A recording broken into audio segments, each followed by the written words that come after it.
La saison estivale qui se termine aura été marquée par un retour en force des touristes dans les rues de Tours.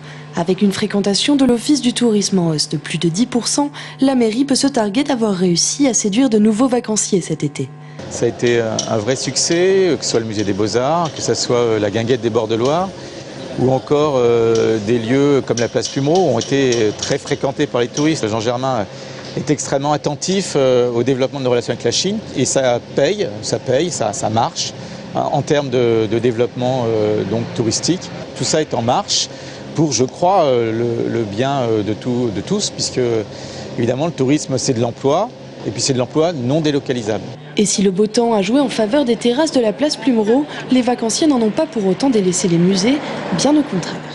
On a eu un mois de juillet un petit peu plus calme que d'habitude, par contre un mois d'août nettement plus fréquenté et qui apparaît aujourd'hui comme un des meilleurs mois d'août sur les 10 dernières années. Donc on est très satisfait, très heureux et on essaye encore poursuivre cette évolution qui ne manquera pas d'être attestée dès 2011.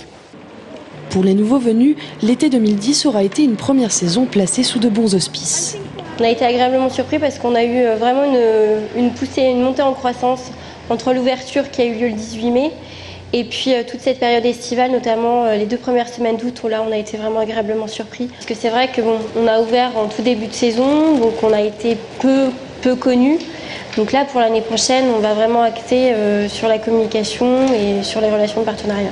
Et avec un chiffre d'affaires en hausse de 30% par rapport à l'été 2009, la ville de Tours a donc réussi à faire revenir les touristes, un joli pied de nez à la crise économique.